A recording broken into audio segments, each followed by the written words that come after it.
नरसिंगपूरमधील जिल्हा परिषद शाळेवरील आरोप बिनबुडाचे मुख्याध्यापक जाधव यांचे वक्तव्य। नरसिंगपूर तालुका वाळवा येथील जिल्हा परिषद शाळेवरती गेली 2 दिवसापूर्वी डिजिटल मीडिया व प्रिंट मीडियाच्या माध्यमातून गावचे रहिवासी अमोल गुरव यांनी विविध भ्रष्टाचाराचे आरोप केले होते। शाळेचे मुख्याध्यापक पोपटराव जाधव यांनी हे आरोप बिनबुडाचे असल्याचे पत्रकार परिषदेत सांगण्यात आले। जाधव यांनी या आरोपाचे पुराव्यासह पत्रकारांसमोर या आरोपाचे खंडनही केले आहे। कामावरती रुजू झाल्यापासून मुख्याध्यापक पोपटराव जाधव यांनी शाळेच्या शैक्षणिक गुणवत्ता वाढीसाठी, विद्यार्थी पट वाढीसाठी स्मार्ट स्कूल योजनेअंतर्गत कायम प्रयत्नशील राहून गावकऱ्यांच्या सहकार्याने शाळेचा चेहरा मोहरा बदलला आहे। जिल्हा परिषद शाळेसाठी नरसिंगपूरमधील नागरिकांनी कायम मदतीचा हात दिला आहे। जाधव यांनी पत्रकारांशी संवाद साधत असताना ग्रामपंचायत, गावचे नागरिक व शालेय पालक समितीचे आभार देखील मानले आहे।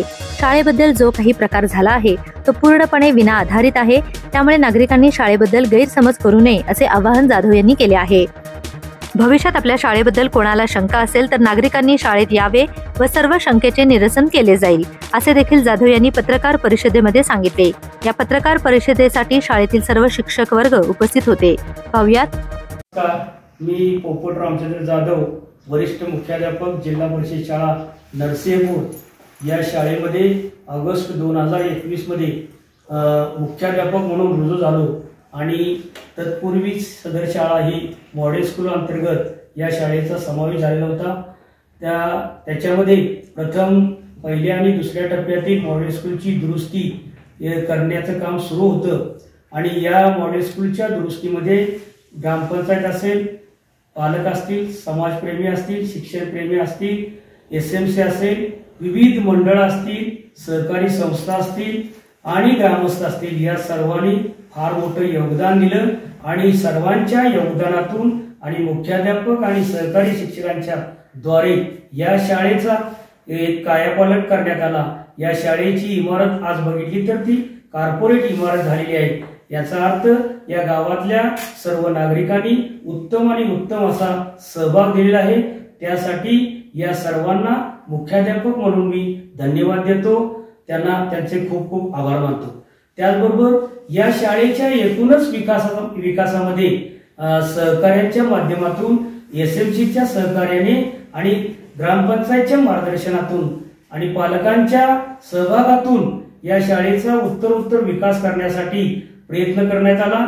त्यामध्ये या शाळेचा प्रामुख्याने पट वाढवण्यासाठी मोठं योगदान देण्यात आलं।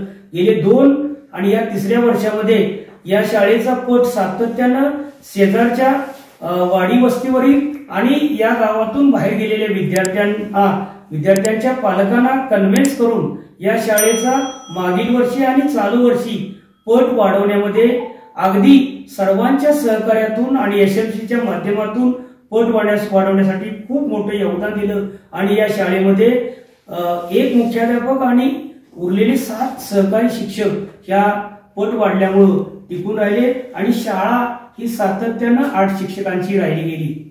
या शाळेच्या गुणवत्ता विकासाबाबत बोलायचं झालं तर गेले 2 वर्ष या शाळेच्या गुणवत्तेचा आलेख वाढतच चाललेला आहे।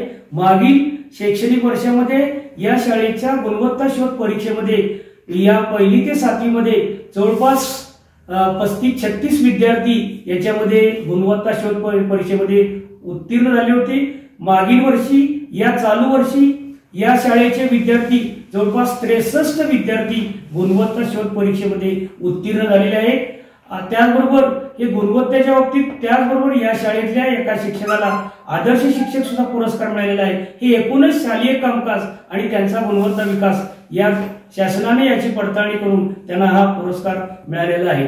त्याचबरोबर या शाळेनं क्रीडा स्पर्धेमध्ये सुद्धा उत्तम असं यश केंद्रस्तर, तालुका स्तरामध्ये मिळवलेलं आहे आणि जिल्हा स्तरामध्ये सुद्धा काही विद्यार्थ्यांची निवड झालेली आहे आणि जवळपास 17 ते 18 प्रकारचे मेडल्स या शाळेला या क्रीडा स्पर्धेमध्ये सुद्धा मिळाले आहेत। त्याचबरोबर निबंध लेखन स्पर्धेमध्ये या शाळेतल्या विद्यार्थिनीचा तालुक्यात प्रथम क्रमांक आलेला होता।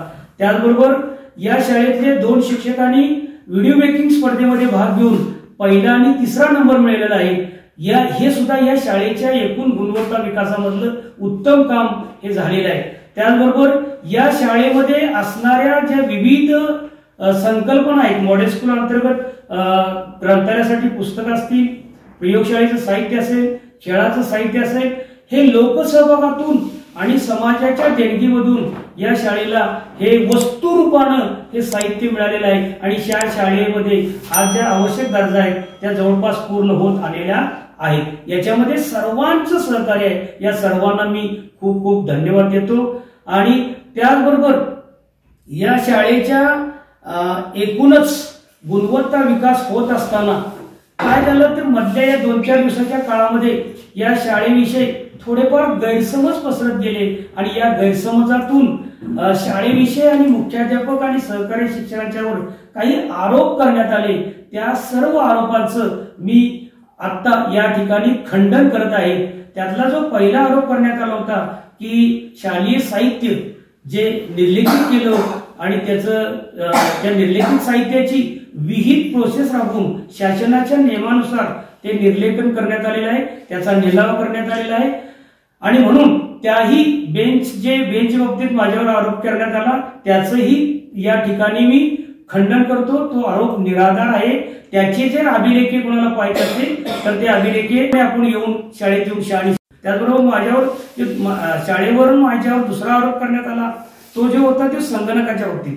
जे संगणक जुने आणि कालबाह्य झाले होते, जे वापरण्यास अयोग्य होते, ते संगणक आपण शासनाच्या नियमानुसार निर्लेखित करून त्याचा विहित पद्धतीनं प्रोसेस करून निलाव करण्यात आलेला आहे। त्याही आरोपाचं मी जोरदारपणे खंडन करतो। त्याचबरोबर पोषण आहार धान्यादी मालाचं व्यवस्थापन असेल, पोषण आहार शिजवण्यामधलं व्यवस्थापन असेल आणि पोषण आहार वितरणामधलं असेल ते उत्तम पद्धतीनं चालू आहे आणि माझ्यावर त्या बाबतीत केलेला आरोप मी सुद्धा या ठिकाणी त्याचं खंडन करतो। या सर्व कामामध्ये पट वाढवणं असेल किंवा शाळेचा गुणवत्ता विकास करणं असेल, शाळेचा भौतिक विकास करण्यामध्ये गावातल्या ग्रामपंचायत असेल, मान्यवर मंडळी असतील, SMC असेल, त्याचबरोबर पालक असतील, शिक्षणप्रेमी असतील, यांनी खूप मोठं योगदान दिलेलं आहे। मी यांचं नम्रपणे यांचा आभार मानतो।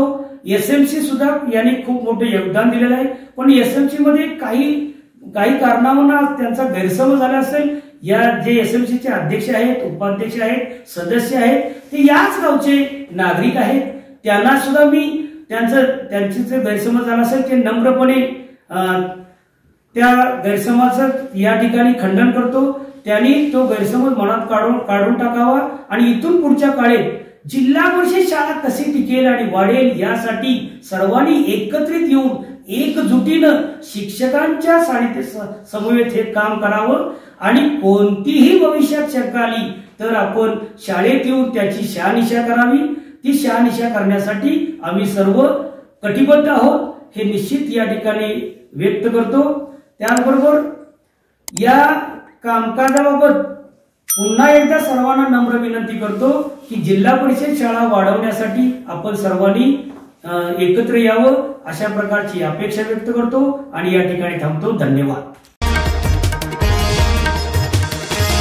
सांगली डिजिटल जमाना, डिजिटल बातम्या।